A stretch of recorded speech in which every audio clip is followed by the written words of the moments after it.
Pessoal, hoje nós vamos falar do sistema urinário, do desenho que eu mandei para vocês, para ser feito na apostila. Aquele desenho é da unidade de filtração do rim. Nós vamos falar.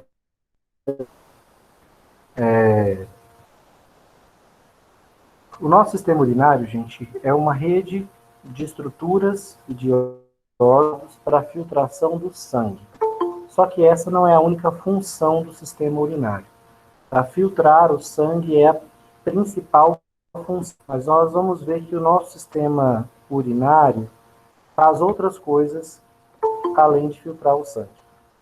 Vamos primeiro conhecer as estruturas, rapidamente, da anatomia do sistema urinário. Reparem que a gente tem dois rins, que são, de fato, o principal órgão do sistema urinário. O sangue é filtrado e é aqui que a urina é produzida. A urina produzida nos rins, ela apenas escoa pelos ureteres, tem um ureter partindo de cada rim, e a urina vai ser acumulada na bexiga urinária. Então, os dois ureteres desembocam, levando a urina até a bexiga urinária. A bexiga não modifica a urina, ela apenas armazena. É uma bolsa para armazenamento de urina. À medida que essa bolsa acumula urina, ocorre um reflexo de micção, uma contração das bexiga, a pressão aumenta e a urina é empurrada pela uretra em direção ao ambiente externo para ela ser eliminada. Ao veículo de excreção, as substâncias, as excretas presentes no nosso sangue, substâncias produzidas pelo nosso metabolismo e que não têm mais função biológica no nosso corpo, essas excretas são eliminadas junto com a urina. Então, a urina, na verdade, é água contendo excretas do nosso metabolismo.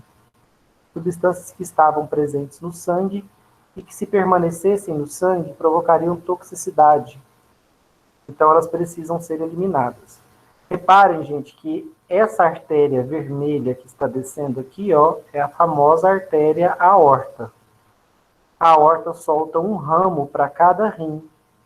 Cada um desses ramos da aorta que traz sangue para o rim é a artéria renal.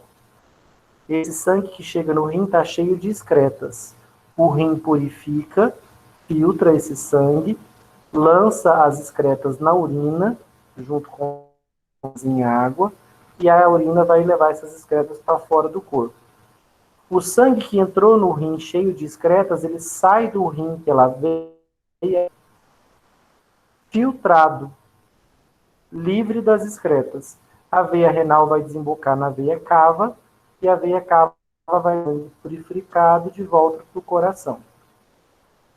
Em um dia, gente, esse trajeto acontece 60 vezes. Então, o sangue pelos rins, 60 vezes por dia.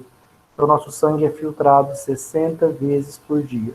E ao final de um dia, tira do nosso sangue 1,5 litro de água, formando 1,5 litro de urina. Então, durante um dia, a gente chega a produzir cerca de 1,5 litro de urina, que é água contendo excretas.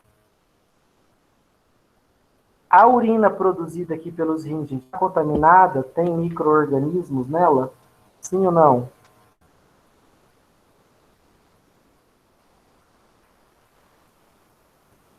Quando a minha urina... Sim? Sim. Então, tinha micro-organismos no meu sangue. Se tem bactérias na urina que eu estou produzindo aqui, você está falando para mim, ó, tem bactéria na urina que o rim está produzindo. Então, se ela está produzindo, ele filtrou o sangue, essa bactéria estava no sangue? Boa pergunta.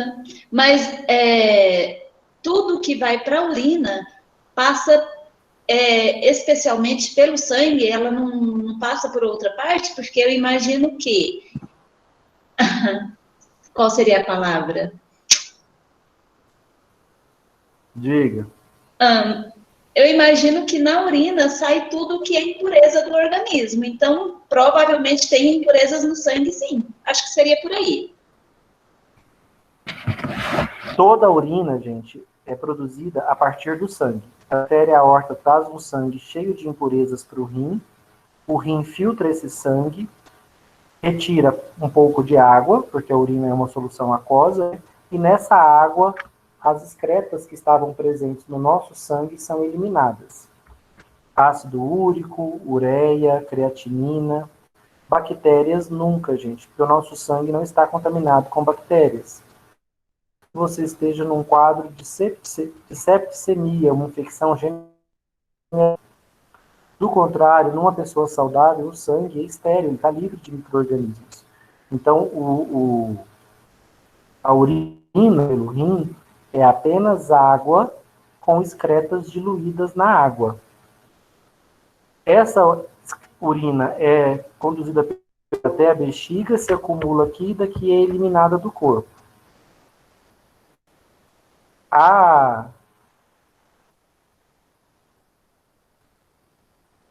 Quando é que a minha urina está contaminada, então, professor? Às vezes eu faço um exame no médico lá e descubro que a minha urina estava contaminada com bactérias. Como é que as bactérias contaminaram a minha urina se a urina filtrada não tem bactéria?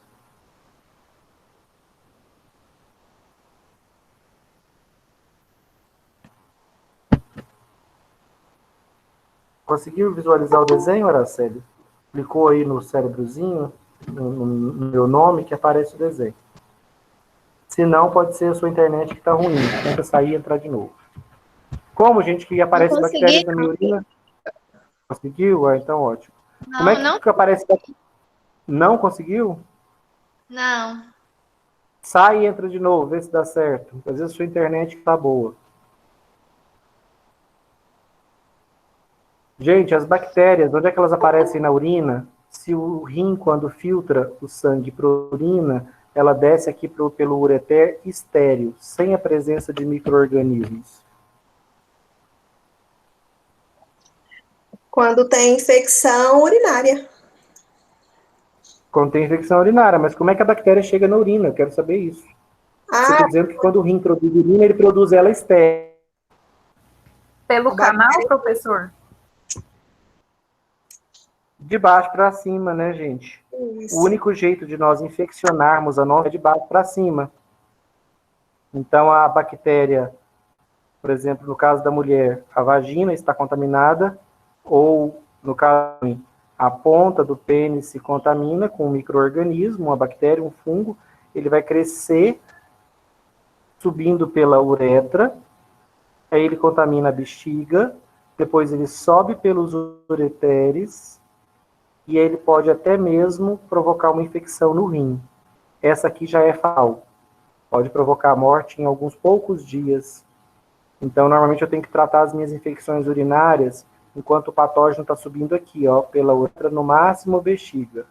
Não posso dar mole e deixar essa infecção atingir os meus rins, porque a infecção renal, a pielonefrite, pode ser fatal. Pode provocar também uma septicemia, porque daqui do rim, ó, fica muito fácil da bactéria, do fungo, passar para o sangue e contaminar o laboratório. Aí vai gerar uma septicemia, provocar a morte. Então, quando tem contaminação na urina, ela é de baixo para cima. Oi? O que acontece? Eu gostaria de saber o seguinte, você falou que não pode deixar a infecção subir, vamos colocar dessa maneira, certo? Isso. Uhum. Então, assim que eu começar a apresentar sintomas, por exemplo, ardência ao urinar, presença de sangue na urina, a urina mais forte, algumas cólicas renais, você acha que já seria interessante, mesmo sem ter um diagnóstico, tomar um antibiótico como profilático? E como que funciona os antissépticos das vias urinárias, por exemplo, o Cistex? Você não pode primeiro tomar antibiótico sem um diagnóstico preciso de infecção urinária, porque pode ser uma percepção sua e não necessariamente uma infecção urinária. E nem vai conseguir, né, porque os antibióticos agora são vendidos com restrição de receita. Mas sim, a ardência a urinar pode ser um sinal de micro-organismos patogênicos crescendo na sua uretra. Quando a urina que é ácida passa por essa região, como os micro-organismos lesão na uretra, a região arde. Por isso que é importante a gente beber muita água, que embebina muito. E aí é igual aquela musiquinha da aranha que a gente canta quando é criança, que está subindo, a chuva vem, derruba ela. Com os micro-organismos é a mesma coisa, eles estão subindo pela uretra. Se você está urinando que você bebe bastante água, você está sempre empurrando elas de volta. Muitas vezes a própria urina faz o papel de empurrar os micro-organismos que estão subindo pela uretra para fora do corpo de novo. Então ela limpa a uretra. Quando chega na minha bexiga, a urina já fica mal cheirosa. Na bexiga, descamar as paredes da bexiga. Então a urina não fica só mal cheirosa, ela fica turva, porque tem muita célula morta da bexiga que descamou. Essa urina já turva, mal cheirosa, já sinalizando uma infecção urinária, e se eu já sinto uma dor aqui na pelve, né, sinalizando que a minha bexiga urinária está infeccionada, já é sinal para que eu corra aí para fazer um exame ao microscópio, a presença de bactérias, não só ao microscópio, mas até visualmente, a urina turva, mal cheirosa, e aí, o escritor vai te passar um antibacteriano, se for bacteriana a infecção, específico para as áreas, normalmente um ciprofloxacin.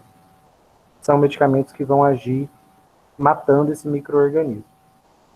Mas Professor? na frente, né, farmacologia, para falar justamente desses tratamentos, desses fármacos e como que eles agem no corpo. Professor? Tem uma aluna falando comigo aqui, a Alessandra. Ela está tentando entrar. Apareceu algum sinal aí para o senhor, para aceitá-la? Então, quando aparece, dá aquele apito aqui, ó. Ah, ela está tentando, então não está aceitando, tá como se não aceitasse, sabe? Tem uns aqui entrando, vamos ver se vai aparecer. Como é que é o nome dela? Alessandra. Não, você viu? Acabou de entrar a Vitória e a Kênia. Deve ser algum problema lá na... Fala para ela, se não conseguir, assistir a aula gravada depois, no final de semana. Eu vou ver se eu posto já amanhã mesmo, de manhã. Tá bom, obrigada. Porque não está aparecendo. Fala para ela que está aparecendo outros alunos, ela não apareceu. Ok, obrigada. Professor. Professor. Oi, pode falar.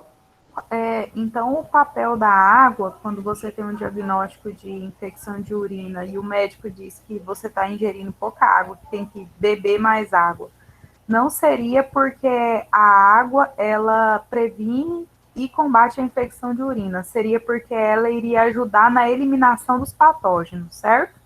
Isso, ela faz essa limpeza, não é porque ela tem nenhuma ação antibacteriana, não. Ela vai fazer, quando você bebe muita água, você urina mais vezes, você dá menos chance desse patógeno, dessa bactéria, conseguir subir pela sua uretra e pelo seu ureter. Especificamente pela uretra, porque depois que chega na bexiga, aí fica mais fácil dela subir pelo ureter. Porque a urina que passa daqui da bexiga para em jato, então ela limpa a uretra. Já essa urina que está sendo produzida nos rins e descendo pelo ureter, né, ela vem em volume pequeno, constante, mas pequeno. Então ela não é suficiente para limpar o ureter. Então, se infeccionar a bexiga, o patógeno vai conseguir subir o ureter tranquilamente. Agora a uretra, como a bexiga se contrai e expulsa a urina num jato, limpa a uretra. Então eu tenho que limpar nessa etapa aqui. Depois sobe com mais facilidade para o rim. E se aqui gerar uma pielonefrite, ela é fatal, se não for tratada adequadamente. Se você o sintoma da dor nas costas, normalmente tem uma febre alta já. Então, dor nas costas, dor aqui na lateral, né, atrás, nas costas e embaixo, né, um pouco acima do glúteo, aquela dor forte e um sinal de pielonefrite. Corre para o hospital, chegou lá, se for pielonefrite mesmo, você nem sabe. Fazer medicação antibiótico de amplo espectro, para tentar salvar o seu rim antes de uma falência renal provocada pela infecção.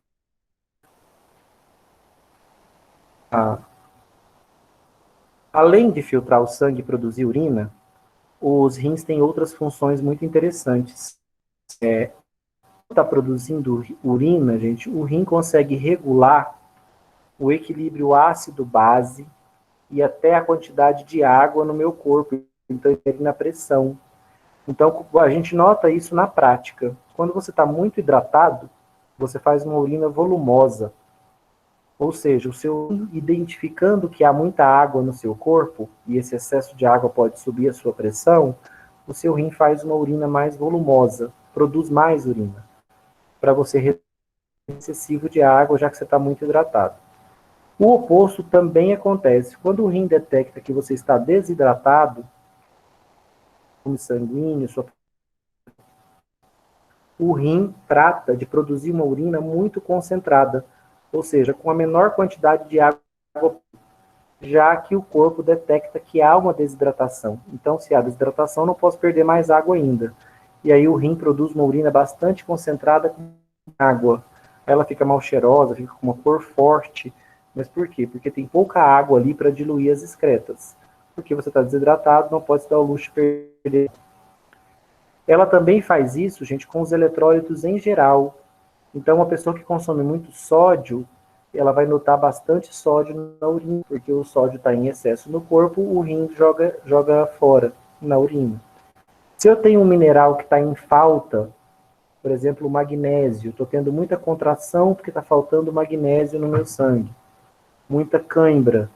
Então, a falta de cálcio no corpo vai provocar cãibras. As pessoas acham que é falta de potássio, mas não é. Isso é uma lenda urbana. É falta de magnésio e falta de cálcio. Então, quando eu estou com cãibras, estou com pouco cálcio, pouco magnésio no meu sangue, o rim evita eliminar cálcio e magnésio, não recapta todo o cálcio possível, já que está em falta no corpo. Então, o interessante do rim é que, ao produzir a urina, regula excessos do nosso sangue. O excesso de água, o excesso de eletrólitos. Oi, pode perguntar. Desculpa interromper, o senhor vai jogar esse material lá no Moodle também? Vou sim. Tá bom. Professor, As aulas. Ah, não, o material em slides já está lá, está na pasta slides. Oi. tá, lá na aula anterior, o senhor falou que o fígado processa todas as impurezas. O rim processa toda a impureza, correto? O fígado metaboliza Metaboliza isso. Aí, o que acontece? Os rins, ele ajuda a eliminar isso também ou somente o fígado que faz isso? Olha, o fígado ele pode fazer duas coisas. Ele pega uma substância estranha, pensa, por exemplo, você comeu um mamão cheio de... Os pesticidas foram absorvidos no seu intestino, caem na sua circulação sanguínea e vão para o seu fígado. O seu fígado vai metabolizar esse pesticida. É mal. O que o fígado pode fazer? Ele pode, ele mesmo, eliminar esse pesticida metabolizado na bile, jogar no intestino, na bile, ou ele pode metabolizar esse pesticida e devolver ele na corrente sanguínea. Quando o fígado faz isso, quem é que vai o pesticida da corrente sanguínea e jogar fora? O rim. O rim pela urina. Ok. Tá? Então, o fígado pode ele mesmo excretar ou ele pode devolver para a corrente sanguínea. E, nesse caso, quem excreta é o rim pela urina. Então, meu corpo tem duas chances de eliminar alguma substância. Se um falhar, o outro pode estar auxiliando. E se ambos falhar, eu falho, digamos. Isso, eu posso eliminar pelas duas. Então, por medicamentos, você vai perceber, se você, quando a gente fizer farmacologia juntos, você vai aprender a analisar bulas, e você vai ver que muitos medicamentos são eliminados nas fezes e na urina. É porque uma parte da dose do medicamento, quem elimina é o fígado, pela bile, a outra parte do medicamento, quem está eliminando, tirando do sangue, é o rim, urina. Então, a gente vê medicamentos nas fezes e na urina. Então, eu posso eliminar, inclusive, pelos dois, uma mesma substância. Ok, obrigada. Outra característica dos rins, gente, é que eles são capazes de ativar o calcitriol, que é a vitamina muito melindrosa. Ela precisa de simplesmente 3 etapas de ativação para ela ser feita no nosso organismo.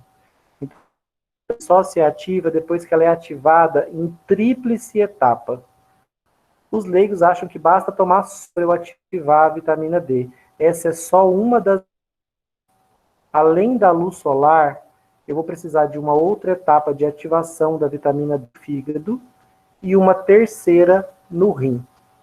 É uma vitamina bem melindrosa. Para ela estar ativa, para a vitamina D se transformar no citriol 1,25 ou H2, que é a forma ativa da vitamina D, primeiramente pela luz solar, depois no fígado, depois no rim. Então, o rim também faz a última etapa de ativação da vitamina D. O rim produz renina, que é uma substância envolvida da pressão arterial. A gente vai falar disso numa futura aula. E o rim produz também eritropoietina. O que é poietina? Eritro é de eritrócito, de hemácia. Poietina é de crescimento. Então, os rins produzem o hormônio que estimula o crescimento de hemácias. Olha como as nossas funções biológicas são intrincadas. Como a gente precisa mesmo estudar fisiologia para entender o humano. As hemácias são produzidas na nossa medula óssea, dentro dos nossos ossos chatos. Só que o nosso tecido que fica dentro dos nossos ossos chatos e grandes, ele só produz hemácia sob estímulo de um hormônio produzido no rim. O hormônio é esse, eritropoietina. Então, o rim também funciona como uma glândula. Ele produz o hormônio eritropoietina. É pelo rim que eu elimino metabólitos e xenobióticos, substâncias produzidas pelo metabolismo e substâncias estranhas que eu eventualmente ingeri, como exemplo, venenos. A urina vai ser a principal via de eliminação dessas substâncias. Acabamos de falar que o fígado também pode eliminar, mas a urina é a principal. E o fígado faz algo muito... O rim, assim como o fígado, faz esse processo aqui interessante, né? Gliconeogênese. O que é isso? Tanto as células renais como as células do fígado são capazes de produzir glicose. Quando o corpo está em jejum prolongado. Se a glicemia baixa muito, se falta glicose no organismo, porque a pessoa está há muito tempo em jejum, o nosso rim e o rim conseguem produzir glicose para sustentar especialmente o sistema nervoso. Porque o sistema nervoso é muito exigente, ele só usa glicose como fonte de energia. Os demais tecidos usam gordura na falta de glicose. O sistema nervoso não. É glicose ou glicose. Então, comer por muito tempo e a minha glicemia baixa, para o meu sistema nervoso não ficar sem glicose e eu não entrar em coma hipoglicêmico, o meu rim e o meu fígado começam a produzir. Esse processo de produção de glicose pelo rim, pelo fígado, é chamado de gliconeogênese. E ele só acontece sem comer e a minha glicemia está baixa. Se eu não providenciar glicose para o meu sistema nervoso central, eu entro em coma hipoglicêmico. Então, para glicêmico, rins e fígado começam a produzir glicose até que esse indivíduo volte a comer. Coma novamente. Né? Tenha um novo aporte de glicose. Repararam que nas funções do sistema urinário, todas são desempenhadas pelo rim. Então, essa estrutura sobre a qual nós nos debruçamos quando estudamos o sistema renal, sistema urinário, poderíamos chamar de sistema renal, porque nós estamos estudando basicamente o rim. O ureter é só uma mangueira que leva o rim, que leva a urina do rim até a bexiga. A bexiga é só uma bolsa que armazena a urina. A uretra é só uma outra mangueira que carrega a urina da bexiga para fora do corpo. Então, quem faz todo o trabalho, quem produz hormônio, eritropoietina, quem ativa a vitamina D, quem remove excretas do sangue, todo esse trabalho quem faz é o rim. Quem regula a quantidade de água no corpo, produzindo mais ou menos urina, quem regula a quantidade de sais no corpo, eliminando mais ou menos de determinado eletrólito, de acordo com a necessidade de cada organismo, naquele momento, quem faz tudo isso Essa é uma estrutura, né, desse órgão tão impressionante. Felizmente ele é bilateral, né, então a gente pode, inclusive, sobreviver com um único rim. O rim ele tem um córtex, uma área mais externa, um tecido mais claro, e ela tem esse tecido central aqui, que é a medula renal, só que a medula renal ela é mais escura e ela tem esse formato triangular. Então você chama renal de pirâmides renais, porque são triangulares como pirâmides. Então a gente chama de pirâmides renais, mas é a medula do rim.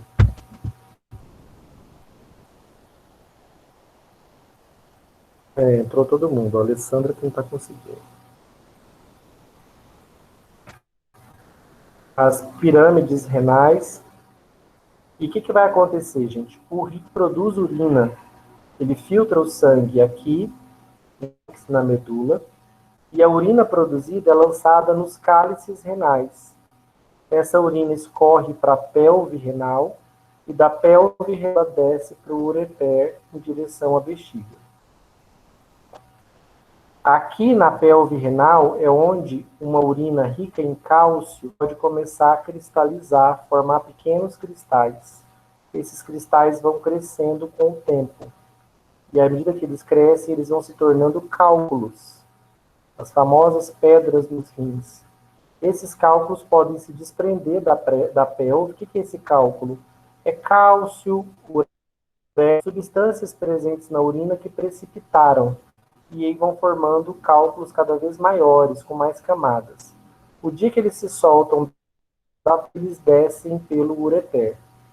A pessoa sente dor intensa, enquanto um cálculo mais volumoso se desloca da pelve renal e do ureter.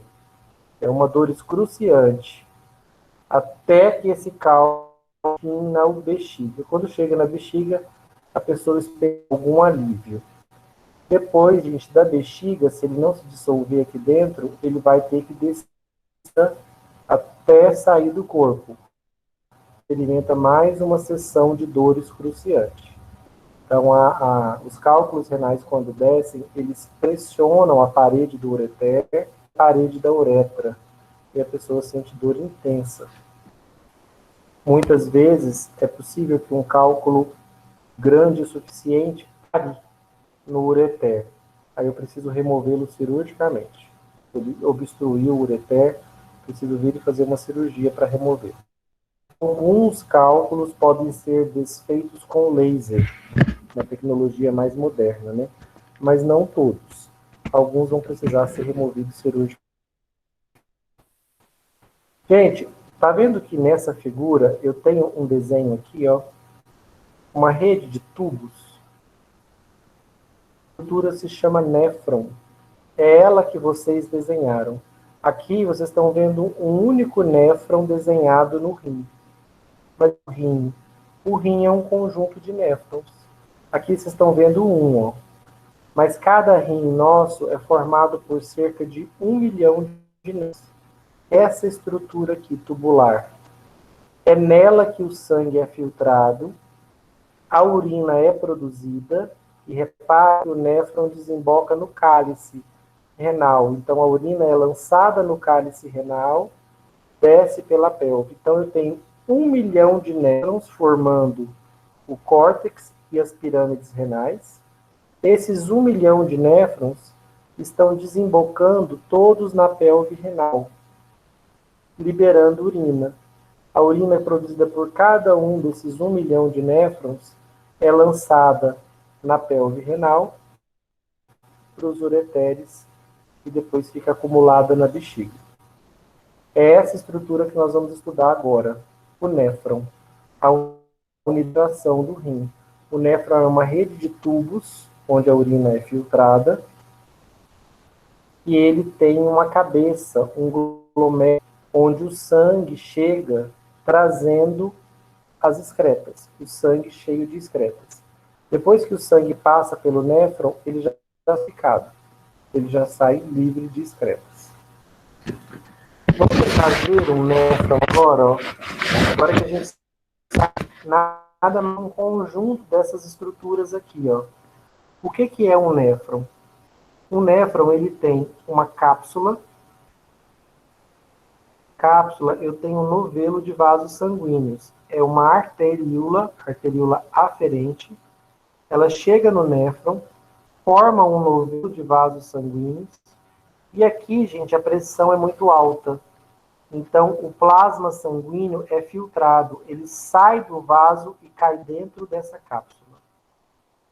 Esse plasma sanguíneo que foi filtrado e caiu dentro da cápsula, ele contém todas as excretas e todos que estavam no plasma.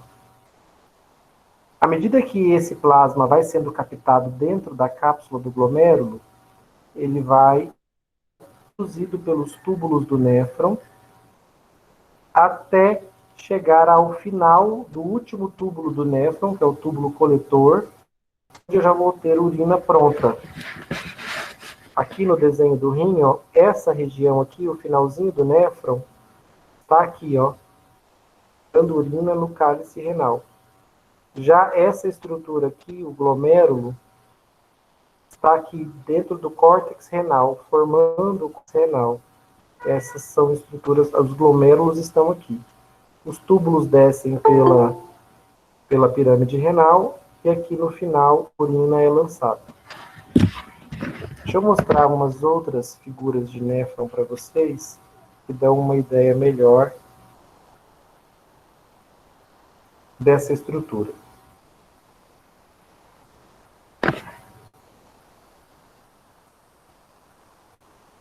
Ó, tá vendo que o néfron, ó, é uma rede, tem uma cápsula, o novelo de vasos sanguíneos, da onde o plasma sanguíneo extravasa, cai na rede de tubos, ó, são tubos contorcidos.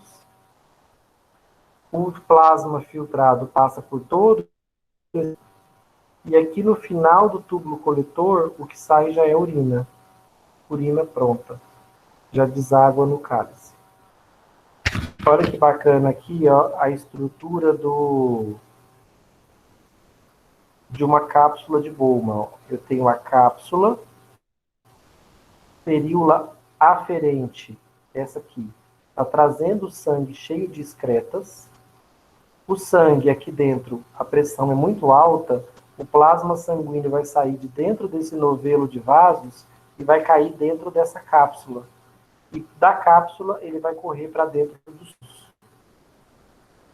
Esse sangue que o plasma fica dentro da cápsula, porque ele sai do vaso sanguíneo, a parte líquida do sangue, o plasma sai levando as excretas, só que também sai levando os nutrientes.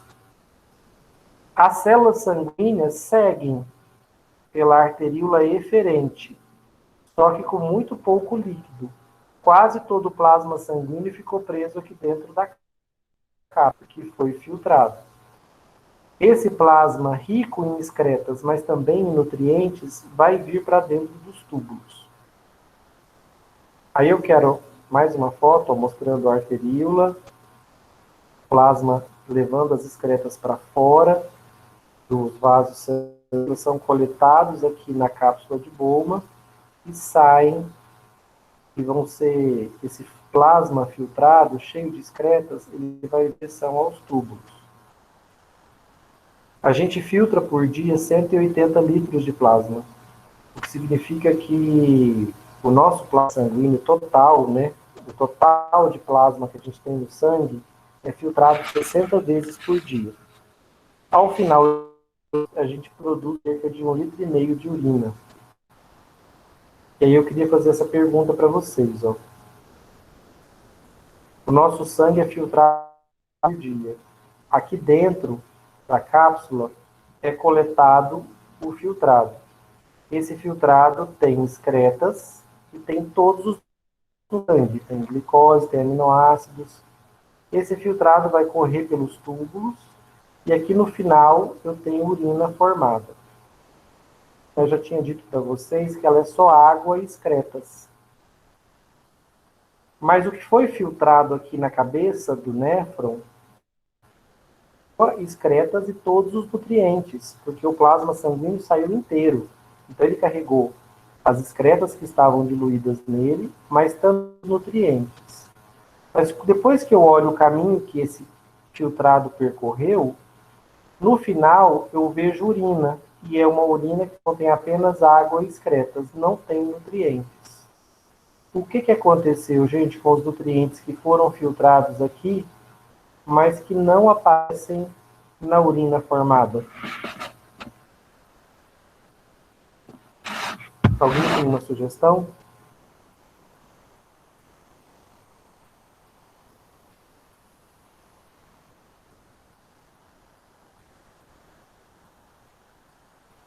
Eles não entram no túbulo aí? Ó, estou falando que o plasma é filtrado pelo glomérulo porque a pressão é grande, então todo o glomérulo e cai na cápsula de Bowman. Só que como está saindo o plasma completo, ele está levando toda a água dentro do vaso, os nutrientes e as excretas. Depois que esse filtrado passa pelos túbulos, no final eu só vejo urina. E essa urina só tem água, um restinho da água que foi filtrada, e excretas. Uai, A maior parte da água que foi filtrada aqui não está presente na urina. E se aí eles não chegaram, de alguma forma eles foram absorvidos aí no percorrer desse caminho aí. É perfeito. Nos capilares? É isso que eu queria que vocês pensassem. Peritubulares. Reparem, o desenho do néfron já te dá uma dica do que está acontecendo. Reparem que a arteríola aferente trouxe o sangue cheio de excretas. Aqui, a arteríola formou um novelo de vasos sanguíneos que a gente chama de glomérulo. A pressão nele é muito alta, o plasma extravasou para fora. Foi captado na cápsula e correu para dentro desses tubos. Esse plasma estava rico em excretas, mas também em nutrientes. É óbvio que eu não quero jogar fora na minha urina aminoácidos, ácidos graxos, nucleotídeos, vitaminas. Seria interessante, inteligente, o nosso corpo eliminar na urina nutrientes? Faria sentido, depois de todo o trabalho que o nosso organismo teve para digerir esses nutrientes e conseguir absorver o intestino para a corrente sanguínea? Não faz Aí, sentido. na hora que o sangue passa pelo rim, o rim joga eles todos fora? Faz algum sentido? Não. Não faz. Só que, de fato, na filtragem renal, a filtragem não é seletiva. O plasma sai o plasma sanguíneo com praticamente toda a água do sangue, todos os nutrientes que estavam diluídos no plasma saem e todas as excretas. Mas à medida que esse filtrado vai passando pelos túbulos renais, gente, reparem que a arteríola sai do glomérulo, que é a arteríola eferente, ela está levando o sangue já purificado. Porque pensa o seguinte, o sangue chegou pela arteríola aferente, ela forma o glomérulo e aqui o sangue perde o plasma. As células sanguíneas seguem o caminho pela arteríola eferente, praticamente sem vaso, sem excretas, mas também sem nutrientes. Esse sangue que sai do glomérulo tem basicamente só célula sanguínea. Pouquinho. Mas reparem que essa arteríola, ela vai acompanhando como uma cobra.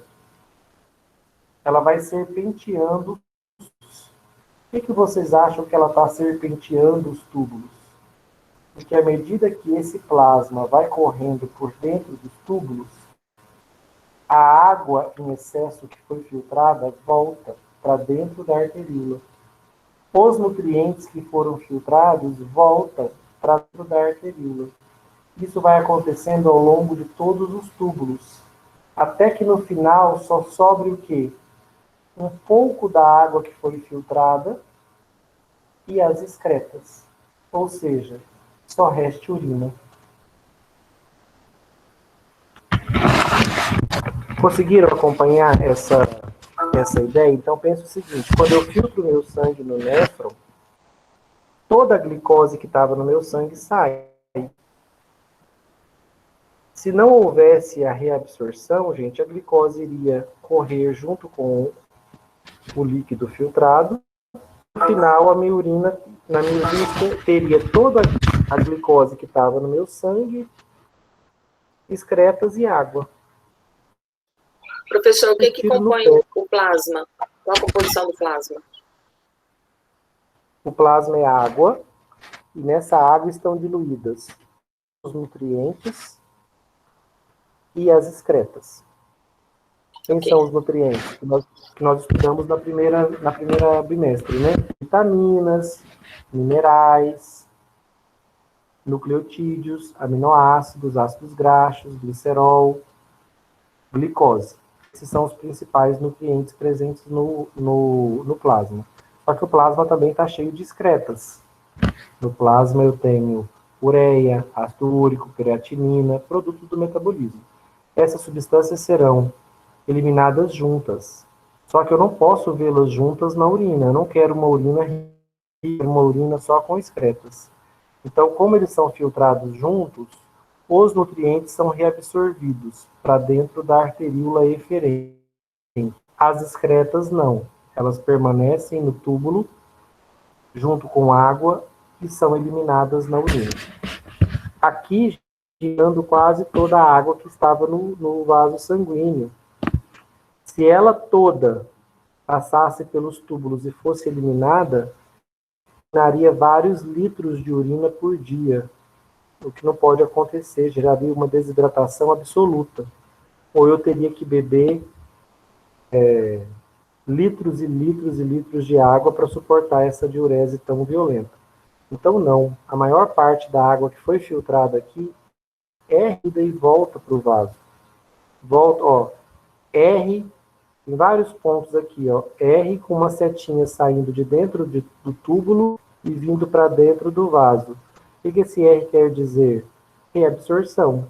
Estou reabsorvendo nutrientes de dentro do túbulo para o vaso sanguíneo.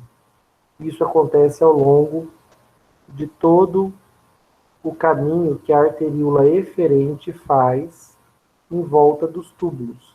Porque a arteríola eferente, ela está levando sangue filtrado já. Filtrado, só que pobre em nutrientes, porque os nutrientes ficaram na sua.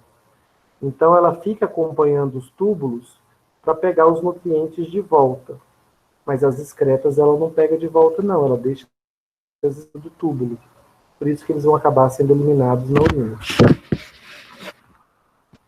Um macetinho para vocês não confundirem a arteríola com a aferente, gente. A arteríola aferente é a que traz o sangue para o glomérulo cheio de impurezas.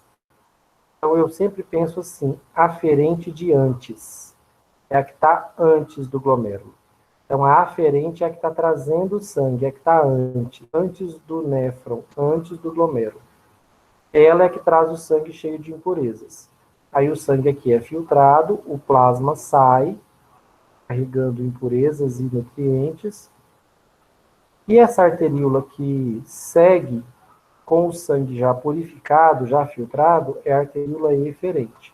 Então, decora a aferente, que é de adiantes, e aí você sabe se a aferente é adiantes, a que sangue filtrado é a eferente, é a outra, né? Então, essa arteríola eferente vai recapitando, trazendo de volta para o sangue substâncias nutritivas que foram indevidamente filtradas.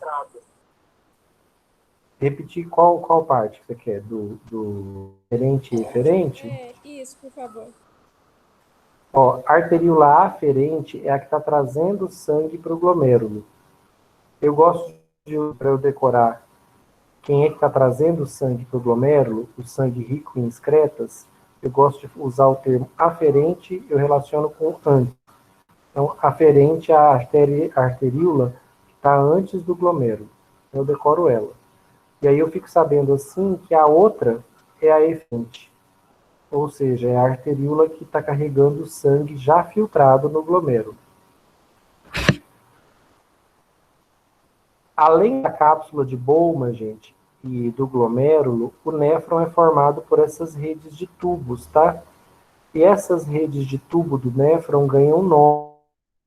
São túbulos do néfron, todos eles. mas foram batizados com nomes distintos. Então, essa primeira parte do néfron, túbulos, que é a parte que está recebendo o plasma filtrado, que foi captado na cápsula, passa de cara para essa parte do túbulo, que é chamado de túbulo proximal. O túbulo proximal faz uma dobra e gera uma alça. Essa alça é chamada de alça de Henle. Na hora que termina a alça de Henle, eu tenho o túbulo distal. Depois do distal, o filtrado aqui já é basicamente urina pronta. Então, esse último túbulo é chamado de túbulo coletor. Túbulo coletor de urina já pronta. É o túbulo coletor que vai desembocar na pelve renal. Ó. É o túbulo coletor que vai trazer a urina aqui na pelve. As gotículas de urina vão sendo gotejadas aqui na pelve, elas vão se reunindo, formando urina e descendo pelo ureter em direção à bexiga. Professor, nessa imagem aí, próximo lá onde está escrito túbulo distal, ele segue para uma outra... Tem uma outra abertura aí nesse canal? Ah, tá. Não, é porque pensa o seguinte, ó, aqui tem outro néfron, o túbulo dele no coletor. Outro e outro e outro. O rim tem milhões, 1 milhão de néfrons. Né? O É a outro continuação néfron, de outra parte, né? isso aí, aqui, esse túbulo coletor, ele segue. Aí vários néfrons desembocam nele. Ele joga a urina lá na pelve. Então eu tenho um túbulo coletor para vários néfrons. Então o distal, aqui eu estou mostrando um túbulo distal de um néfron, lançando urina no túbulo coletor. Aqui eu teria outro, e outro, e outro, o túbulo coletor continua. Entendeu? Certo. Vou mostrar agora para vocês, em vídeo, para as pessoas que estão assim, muito atormentadas com essa... vendo isso em uma dimensão apenas. Então, em uma dimensão que é muito difícil de ver. Então, vamos acompanhar esse vídeo que traz essa mesma estrutura em 3D. Então, é um vídeo muito bacana, muito bem feito, é um vídeo da Science. Ele mostra um rim, kidney, né, em inglês. Abre um rim, você vê o e as pirâmides renais. Aqui a pelve renal, os cálices renais.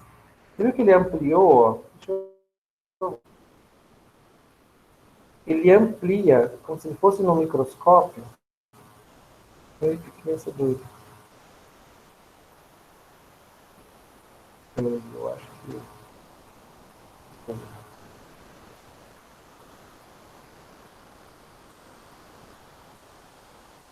Tá. Ele vai ampliar aqui, ó, uma região do rim, só para vocês verem que o interior do rim é constituído de néfrons. Olha só, um emaranhado de néfrons. Ele vai te mostrar o néfron agora, passo a passo. Cápsula de Bowman, o contorcido proximal, alça de Henle, túbulo distal e um longo túbulo coletor de urina. Aqui ele mostra de novo, ó, as estruturas, alça de Henle, túbulo coletor, e ele volta para a cápsula de Bowman. Olha que máximo, ele abre a cápsula de Bowman para você ver que dentro dela a arteríola aferente formou um glomérulo, um novelo de vasos sanguíneos. E aqui a pressão é muito alta, por isso que o plasma sanguíneo vai extravasar. Ó. A arteríola aferente traz o glomérulo, ó, e a eferente saindo com o sangue já filtrado, só que pobre em nutrientes, porque a água e o sangue ficaram todos aqui dentro da cápsula e escorreram pelo túbulo proximal, desceram pela alça e seguiram. O interior do túbulo proximal tem esse epitélio contendo microvilosidades. Vocês já viram as microvilosidades antes, pessoal? O que esse vídeo está te falando? Ó, que assim que o plasma é filtrado dentro da cápsula de Bowman, ele escorre para o túbulo proximal. Ele está te dizendo que o interior do túbulo proximal O epitélio no interior dele é repleto de microvilosidades. Onde vocês já viram elas, as microvilosidades?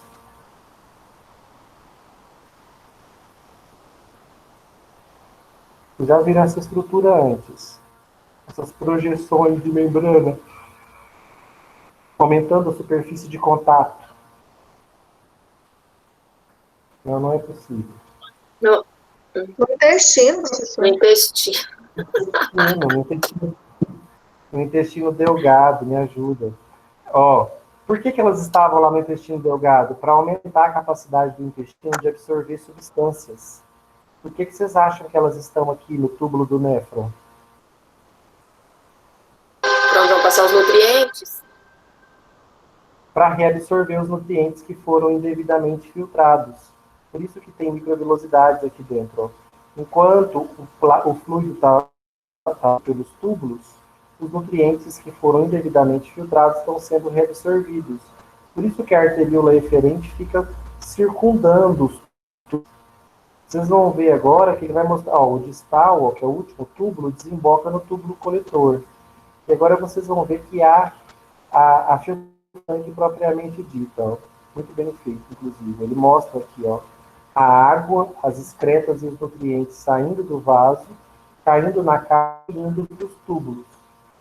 E ele vai te mostrar que à medida que esse fluido corre por dentro dos túbulos, em vários pontos vai haver o quê? Reabsorção. As substâncias nutritivas que estavam indo para a urina vão sair do túbulo e voltar para o sangue. Esses pontos de reabsorção acontecem ao longo de todo o néfron. Muitas vezes eu estou reabsorvendo água puramente, para evitar uma perda massiva de água urina, para evitar a desidratação. Ó. Então eu pego água, capto a água de volta para a corrente sanguínea e formo uma urina mais concentrada. Não perco tanta água na urina. A urina formada escorre pelos cálices renais, desce pelos ureteres, bexiga. Durante o reflexo de micção, a urina é expulsa da bexiga em direção à uretra e ele corpo em um jato. Aqui ele vai mostrar, ele repete o início do vídeo. No 3D ficou um pouquinho mais fácil de entender a estrutura do néfron e o processo de filtração do sangue, que é o desenho que vocês fizeram aqui. Bastante, excelente, em vídeo. Ficou com o vídeo em 3D, fica mais fácil, né, de acompanhar. Vamos lá, eu vou agora mostrar no desenho de vocês algumas considerações importantes. A arteríola aferente, então, que é a arteríola que está antes do néfron, né, é a arteríola que traz o sangue rico em excretas. Esse sangue vai entrar na cápsula de Bowman e aqui dentro a arteríola forma um novelo, um glomérulo. Nessa região a pressão do sangue é grande, então o plasma sanguíneo extravasa. Eu passo a chamá-lo de ultrafiltrado. Por que ultrafiltrado? Porque é um filtrado grosseiro. Tem a água quase toda que estava dentro do vaso, tem nutrientes e tem excretas. De cara, gente, vocês viram que o túbulo contorcido trouxe de microvilosidades. Para quê? Para reabsorver os nutrientes que foram indevidamente filtrados. E todos eles já são de cara. Gente, na primeira parte do néfron, todos os nutrientes que foram filtrados, eu representei aqui para vocês a glicose e os aminoácidos. Mas todos os nutrientes que foram filtrados, não só a glicose e os aminoácidos, já retornam para a arteríola eferente de cara, no túbulo contorcido proximal. A maior parte da água e do sódio que filtrados também já volta para o sistema circulatório de cara. Por isso que a arteríola eferente sai acompanhando os túbulos. Por quê? Porque a filtração que aconteceu no glomérulo foi excessiva. Filtrou coisa demais, gente. Filtrou todo o plasma, praticamente, toda a água que tinha no sangue. Então, O sangue que está fluindo aqui, ó, está praticamente sanguínea, pouquíssima água. Aqui de cara, quando a arteríola passa perto do túbulo proximal, ela já recebe de volta com a água que foi filtrada, quase 70% da água e do sódio, e 100% dos nutrientes que foram indevidamente filtrados já arteríola. Por quê? Porque a parede do túbulo proximal é cheia desse transportador aqui, ó, chamado SGLT2. Não preocupe muito com essa sigla agora, não. Ela será uma preocupação para nós lá na farmacologia por hora. Só quero que vocês saibam que na membrana do túbulo contorcido proximal está cheio de transportadores desse tipo que recaptam 100% dos nutrientes. Então, a glicose que foi filtrada, ela vai aparecer na urina, gente? Não. Vai ter glicose na urina? Não. Não. Se eu analisar a urina de uma pessoa saudável, eu não vejo uma única molécula de glicose. Porque toda a glicose que foi filtrada no néfron volta imediatamente para a arteríola assim que o fluido passa pelo túbulo proximal. Se eu analisar o fluido aqui já na alça eu já não vou ver glicose, porque eu já passei do túbulo proximal. Então, no túbulo proximal, toda a glicose, todos os aminoácidos são absorvidos. Então, se eu vir procurando alanina, cisteína, glutamato, que são aminoácidos, não vou achar. Eles foram filtrados? Foram. Eles já voltam imediatamente para o sistema circulatório, reabsorvidos no túbulo contorcido proximal. Como é que chama a proteína que reabsorve eles? Esse transportador aqui, ó, SGLT2.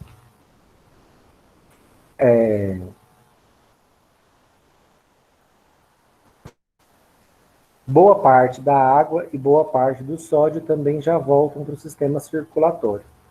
O que eu tenho aqui então, gente? Descreve o fluido aqui para mim na alça de Henle. Ele ainda tem água? Sim. Sim, porque 70%. Nutrientes 60, ainda, outros nutrientes. 65% da água foi reabsorvida. 60% do sódio também. Então aqui ainda tem sódio? Sim. Sim. Gente, não só tem sódio, tá? Como tem todos os outros eletrólitos. Potássio, cálcio, todos os outros.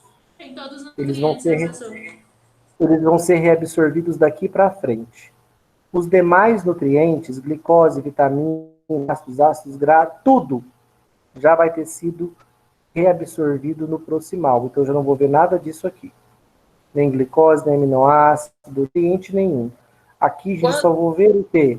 Água com eletrólitos. Da agora para frente, só água com eletrólitos e excretas.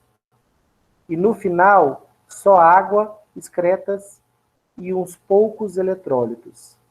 Vamos ver se alguém vai saber me responder isso. Que eletrólitos vou ver na urina, gente? A resposta depende. Quero saber, depende do quê? Eu achei que era só água e excretas, professor. Mas vai ter eletrólitos.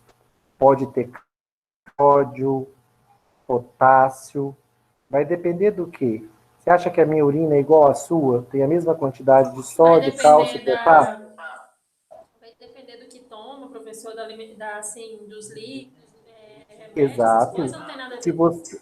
Se você tem uma dieta, por exemplo, hipossódica, você praticamente não consome sódio, você não consome produtos industrializados, você não usa sal na comida, sua urina vai ser pobre em sódio, porque você não tem muito sódio sendo no seu corpo.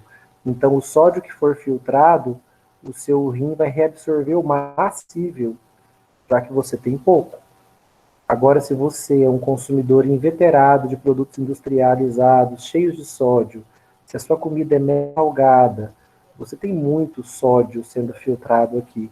O seu rim pode se dar o luxo de jogar sódio fora na urina?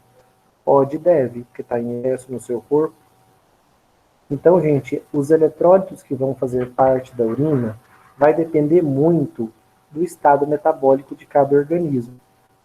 O indivíduo que está com acidose metabólica, com muito ácido no sangue, muito hidrogênio, a urina dele vai estar bastante ácida, cheia de hidrogênio, porque ele está jogando o excesso de íons de hidrogênio que geram acidez, ele está jogando fora na urina. Então a urina tem sempre água e fosfato, mas ela também tem minerais. Quais minerais e em qual quantidade? Depende do organismo, depende do que está sobrando no organismo. Você está com hipercalcemia, muito cálcio, vai ter cálcio na sua urina. Porque você pode se dar o luxo de jogar cálcio fora, você hipercalcemia. Esse é o raciocínio que vale para os minerais como um todo, tá? Se eu tenho um excesso de algum deles, indivíduo saudável, como eu disse para você. Alguns medicamentos, né, professor, como o pirídio, por exemplo, né, que é para cistite, que dá uma coloração diferente na urina. Quase todos os medicamentos, conservantes, corantes, vão estar sendo eliminados junto com a urina. Porque a urina, ó, se a gente for olhar a composição dela, a urina tem água, apenas 8% da filtrada, tá? 92% é reabsorvida. 8% é a que vai aparecer na urina. Tem esses minerais aqui? Pode, ó, sódio, cloreto, íons de hidrogênio, íons bicarbonato, cálcio, potássio, magnésio, fosfato, tudo isso pode ter na minha urina. Em qual quantidade? Em qual quantidade, gente, que eu vou ter de fosfato na minha urina? De cálcio? De sódio? A resposta é a mesma para todos. Qual que é a resposta? Depende de cada um. 92% ou A 3%? resposta depende. A resposta depende. Ora, se eu estou em acidose metabólica, tenho muito ácido, eu vou ter muito hidrogênio na minha urina. Se eu estiver em alcalose metabólica, muito bicarbonato no meu sangue, eu vou ter muito bicarbonato na minha urina. Depende. Ureia, que é um produto do metabolismo de proteínas. Ácido úrico, e outras excretas que eu poderia ter citado aqui. E olha aqui, o que vai ter na minha urina também? Xenobióticos. As substâncias estranhas que eu ingeri, que meu corpo metabolizou, venenos, medicamentos, solventes, vão estar todos eles sendo eliminados na urina. O etanol que eu bebi, o corante que eu ingeri, todos eles acabam sendo eliminados na urina. Alguns corantes ingeridos em grande quantidade são capazes até de colorir a urina, mudar a cor dela. Você pode fazer uma urina azul, uma urina vermelha, uma urina verde, por conta da presença de corantes que ele ingeriu, ou nos alimentos, ou nos medicamentos. Professor, uma vez, meu filho foi comer pipoca, aquelas pipoquinhas de corante, e no mesmo dia, à noite, ele começou a urinar, parecia que era sangue, eu fiquei desesperada. E quando eu fui analisar e raciocinar o que ele tinha comido, a pipoca tinha muito corante, saiu na urina. Eu tenho uma história ótima para te contar sobre isso. Tá. Uma amiga com 2 filhas foi ao hospital 11 horas da noite com as 2 menininhas, fizeram isso, fizeram um xixi vermelho. Elas tinham comido essa pipoquinha colorida na escola, a mãe não sabia. E aí, 2 criancinhas, as meninas delas são bem novinhas, ainda não conversam direito, acho que 2 aninhos, 3 aninhos. Ok, chegou. Você levou, relatou, de repente ela vê chegando polícia, chegando perito, uma movimentação estranha, chamaram ela para uma sala. Gente, ela ficou a noite toda no hospital, porque a médica novata, ao ver a urina rosa, suspeitou de abuso.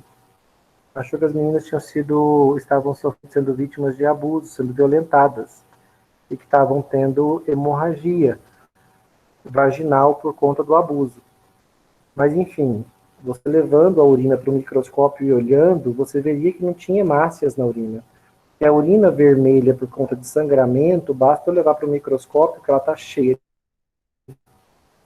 Enfim, isso não foi feito, essa médica já tomou conclusões e já chamou perito, já fez exames, e aí o marido, se você é casada, sou, já começaram a ficar desconfiadas, enfim, ela não, mas meu marido nem está em casa, ele está viajando, enfim, ela ficou lá enlouquecida, isso deu um trabalho Moraes, imenso, hein? até Professor, conselho isso é tutelar muito apareceu, sério. o conselho tutelar apareceu, ela ficou presa nesse hospital até amanhecer, até conseguir resolver isso. Ligou para o marido que estava em Brasília para ele voltar para tratar dessa cariação também. No final das contas, ela até ia processar esse hospital. Mas, enfim, é um cuidado, né? De fato, o profissional de saúde que faz um atendimento desse, ele tem que pensar nessa hipótese. Tem que considerar isso, né? Até que a intenção foi boa. Tem que considerar isso. A intenção ruim, não. Mas ela tinha que ter levado essa... Porque, assim, eles fizeram o exame, e pior, né? Fizeram o exame e tinha hemácia? Tinha. Só que a contagem estava muito baixa. Tipo assim, tinha 5.000 hemácias, e para você considerar uma hemorragia, tem bilhões. Estava muito distante. Tinha hemácia? Tinha. De fato, tinha. Mas estava muito pouco. Então, você poderia pensar em renal. Difícil pensar num problema renal porque foi nas duas crianças ao mesmo tempo. Você podia pensar, mas como são irmãs, né? Talvez, quem sabe, um problema renal. Poderia ser uma lesão que elas mesmas provocaram, que crianças nessa idade às vezes ficam curiosas, então podiam ter se machucado dos genitais de alguma forma. Enfim, ela podia ter pensado em outras coisas, mas o negócio já foi assim, muito rapidamente. Eles viram essas hemácias na urina de crianças em pequena quantidade, não o suficiente para caracterizar uma hemorragia, de forma nenhuma um abuso sexual, mas enfim, isso já gerou um problema, gente, gigantesco. Então, você falou aí dessa urina rosa das suas meninas, você deu sorte de ter percebido, de ter lembrado da pipoca. Você leva elas no hospital esse dia, você Sim, tinha se professor, enrolado. eu sou uma pessoa que eu analiso tudo o que aconteceu para depois eu tirar as conclusões para saber o que que houve, sabe, professor? Porque isso é extremamente sério. Mas é que você deu sorte que você estava acompanhando elas, né? No caso dessa minha amiga, foi na escolinha. Ela nem viu o vaso vermelho lá, sabe Ela como ficou é que é mãe, né? desesperada. Catou as meninas e correu para o hospital. Chegou lá, ela se enrolou nessa confusão imensa. Meu Deus, é como urina e fezes também, né, doutor? Professor também sai. Nas fezes também podem ter sangramento. E o sangramento nas fezes são um alerta, né? Como eu falei para vocês. Pode ser uma hemorragia gástrica, uma úlcera no estômago, mas pode ser também uma neoplasia de intestino, de cólon, né? Que está sangrando dentro da luz intestinal. E as fezes saem pretas. Então, sangramento nas fezes pode ser uma infecção parasitária, pode ser parasitas, né, vermes que se alimentam de sangue, então acaba provocando sangramento na parede do intestino. Então podem ser muitas hipóteses, né? Essa é a beleza do trabalho do médico. Eu vi sangue nas fezes. É uma lesão na parede do estômago? É uma úlcera? Câncer de cólon? É verme sugando sangue da parede do estômago? É síndrome de Crohn? É alguma outra patologia, feridas na parede do intestino? Então a investigação é longa, né? Quando você tem um sinal clínico ou um sintoma, ele é só uma de um iceberg. Você tem que investigar para descobrir a origem daquilo. Enfim, a gente estava falando que depois que passa do túbulo proximal e vem para a alça de Henle, o que tem aqui é basicamente o quê? Água, excretas e minerais. A alça de Henle, gente, é um ponto de reabsorção de minerais. Aqui o transportador não se chama mais SGLT2, ele se chama NKCC2. O nome dele é mais fácil da gente lembrar porque N de sódio, K de potássio, CC2 de 2 cloretos. É porque ele transporta basicamente sódio, cloreto e potássio. Só que quando ele absorve essas substâncias, absorvidas juntas água, magnésio e cálcio. Então, na alça de Henle é um sítio de absorção desses minerais mais água. Para nós, professor, 60% da água foi absorvida aqui. Vai absorver mais? Vai. No final, na urina, a gente só vai ter 1% da água que foi filtrada. 92% da água que foi filtrada volta. Volta no túbulo proximal, volta na alça de Henle e volta no distal. Aqui no distal já sobrou pouca coisa para ser absorvida. Aqui eu vou reabsorver mais sódio, cloreto, mais água, magnésio e hidrogênio. Então eu reabsorvo esses íons aqui e mais água. O transportador do túbulo distal é chamado de NCC. Quando eu venho para o coletor, gente, eu tenho praticamente urina pronta. No coletor, o máximo que acontece é eu reabsorver sódio e água e trocar por potássio. Assim eu elimino o excesso de potássio que tem no corpo e aproveito para reabsorver mais água. Eu queria só chamar a atenção de essas estruturas aqui, ó, essas proteínas. São proteínas presentes em todas as nossas células. Elas são chamadas de aquaporinas. O nome delas já diz, né, gente? O que elas reabsorvem? As aquaporinas. Água. Água. Porina de poro, aqua de água. São poros para transportar água. Por que no finalzinho do túbulo coletor eu tenho aquaporinas, gente? Porque elas vão regular quanto do volume de urina eu vou produzir. Se eu estou desidratado, as minhas aquaporinas captam toda a água que elas puderem e devolvem para a corrente sanguínea, para eu não ficar mais desidratado ainda. E aí a minha urina fica mega concentrada, pouco volumosa. Já quando eu estou super bem hidratado, bebi muita água, as urinas se inativam. Elas não reabsorvem essa água, porque eu bebi água demais, estou com água em excesso. Aí as aquaporinas ficam, elas permitem que esse excesso de água vá para a urina. E aí eu elimino uma quantidade maior de urina. Reparem, As aquaporinas também, elas trabalham na hidratação da pele, né, professor? Elas estão em todas as células. A troca de água entre a célula, tecido, e o meio que a rodeia, ou seja, a troca de água entre a célula e o intertício e o espaço celular, é sempre mediada por aquaporinas. A água sai e entra da célula por aquaporinas. E as aquaporinas também permitem a captação de água de dentro de uma tubulação, no caso aqui o túbulo coletor, e o envio dessa água para uma outra tubulação, no caso aqui a arteríola eferente. Então reparem que a arteríola eferente, ela não vai seguindo os túbulos por acaso. Ela vai seguindo os túbulos porque ela vai roubando de dentro deles as substâncias que foram indevidamente filtradas. Primeiro os nutrientes, a água e o excesso de minerais. No final, eu vou ter na urina as excretas, os xenometabolizados, que são excretas também, o excesso de minerais e o excesso de água. O volume da minha urina e a constituição dela depende do meu metabolismo. Se eu produzo, por exemplo, se eu sou um consumidor ávido de proteína, o metabolismo de proteína gera ureia. Então eu vou ter um metabolismo cheio de ureia, uma urina cheia de ureia.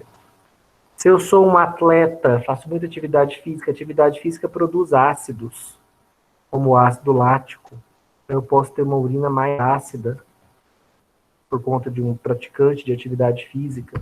Se eu tomo medicação, se eu estou em uso de medicação, certamente essa medicação vai estar presente na minha urina. Se eu consumo frutas que não são orgânicas. Então eu consumo frutas que contêm agrotóxicos. Perceber traços desses agrotóxicos metabolizados na minha urina. Então, essa estrutura de filtração dos rins, ele faz inicialmente uma filtração grosseira, mas ele corrige esse erro à medida que o fluido corre por dentro dos túbulos. Como é que ele corrige? Ele corrige reabsorvendo o que não pode ser perdido na urina. Alguns patológicos, como por exemplo na diabetes do tipo 2, vocês vão ver na patologia comigo, que na diabetes o paciente tem muita glicose no sangue. O diabético tem hiperglicemia. Então, quando o sangue do diabético é filtrado, tem tanta glicose no filtrado que o transportador SGLT2 não dá conta de toda ela. Então, é tanta glicose no sangue que o excesso passa do túbulo proximal. E a glicose, como ela é um nutriente, ela só é reabsorvida se passar um excesso de glicose para frente. Essa glicose vai correr por todo o túbulo e vai no final aparecer. Esse é, inclusive, o grande sinal para o diabético de que ele está doente. Porque essa urina cheia de glicose e formigas. Então, o diabético, à medida que ele vai urinando no vaso, ele começa a notar que o vaso sanitário dele está cheio de formigas. É sinal de que ele hiperglicemia. Está em tanta glicose no sangue dele que ela não foi totalmente reabsorvida. Era tanta que o excesso passou e apareceu na urina. Uma pessoa saudável pode analisar a urina dela, não tem uma única molécula de glicose, porque a quantidade de glicose no sangue de saudável é perfeitamente reabsorvível no túbulo contorcido proximal. Então não passa glicose para ir embora na urina. Já os minerais vai depender do meu metabolismo, vai depender da minha dieta, né? A minha dieta é rica em queijos, rica em leites, então eu absorvo bastante cálcio. Então eu posso possivelmente ver bastante cálcio na urina dessa pessoa. Já uma pessoa que não bebe leite de maneira nenhuma porque é intolerante à lactose, não consome queijos também, essa pessoa tem uma ingestão muito baixa de cálcio. Então, por isso, possivelmente você praticamente não vai ver cálcio na urina dela. Porque todo o cálcio que tiver será reabsorvido na alça de Henle, no NKCC2, ou será reabsorvido aqui também no distal, no NCC. Embora o grande ponto de reabsorção de cálcio é a alça de Henle. O magnésio é bem absorvido tanto na alça de Henle quanto no distal. Aqui eu estou citando só alguns nutrientes, né? Só alguns minerais. Mas todos os minerais que eventualmente foram infiltrados voltam para a corrente sanguínea. Zinco, ferro, cobre, cobalto, qualquer mineral vai voltar para a corrente sanguínea porque não é interessante eu eliminá-lo na urina, eu preciso deles no meu metabolismo. Eles foram indevidamente filtrados. Dúvidas, gente? Eu vou mostrar um slidezinho aqui para vocês, que eu gosto bastante. Ó, professor, só me confirma, sua matéria ela tem aulas práticas? Não, só teóricas. Ok, obrigado. Está entrando na matéria? Você está entrando agora, nesse segundo bimestre? Eu vou fazer o primeiro com a gente. Não, eu fiz o primeiro com a faculdade. Aqui, já fiz. Ah, você fez as aulas do primeiro, então, né? Não tem, em nenhum momento da disciplina de fisiologia tem prática, não. Nem no primeiro, nem no segundo bimestre. É só teoria.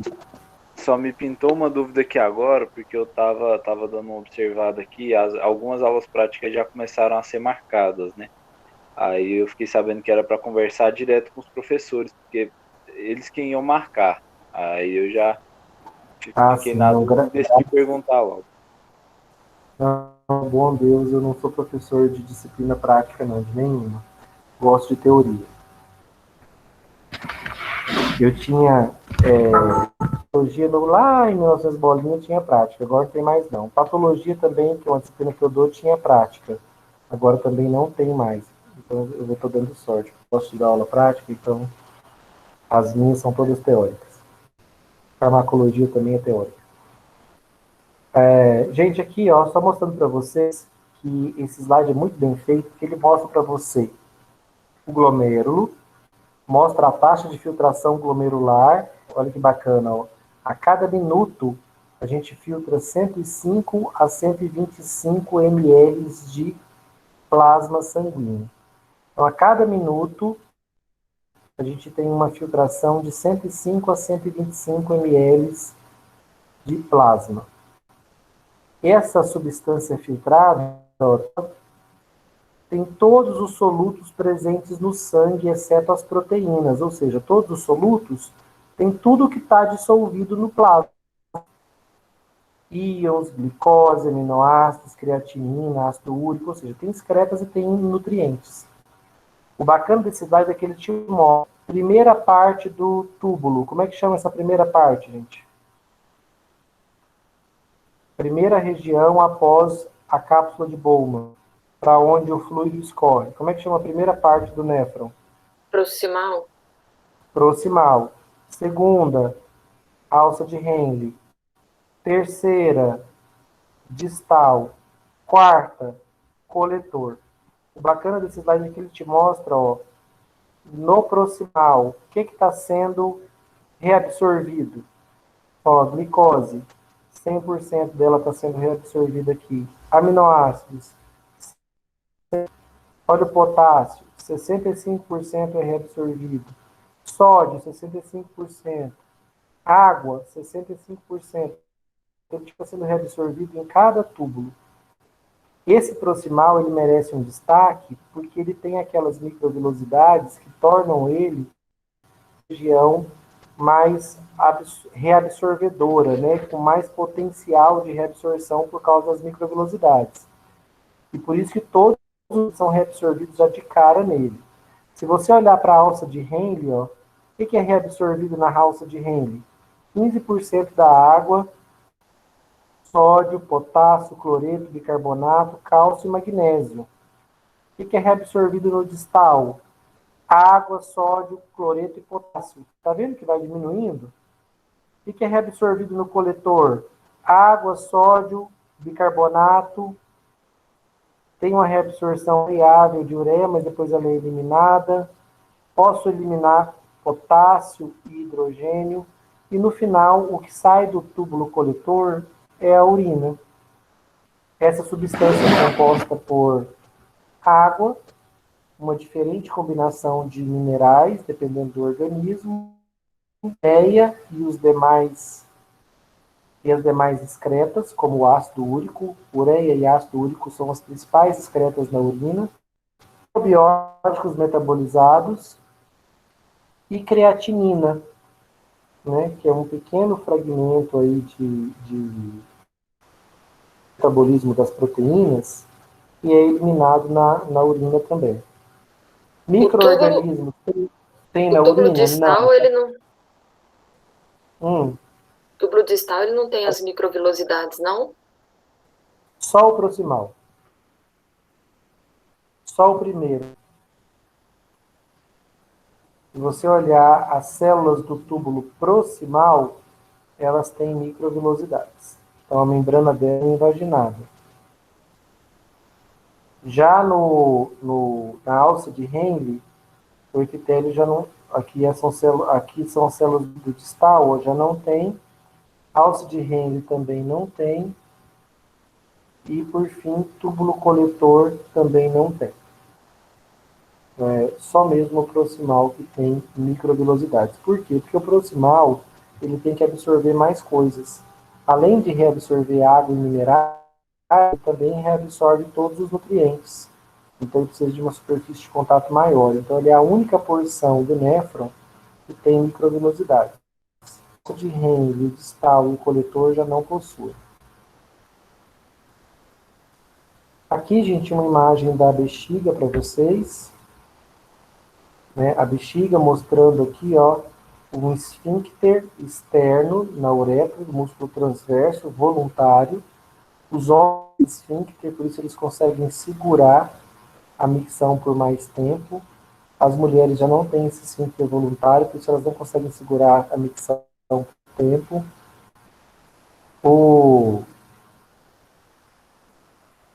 Esse aqui é o tema da próxima aula. Então é isso que eu queria falar com vocês hoje. Mais dúvidas?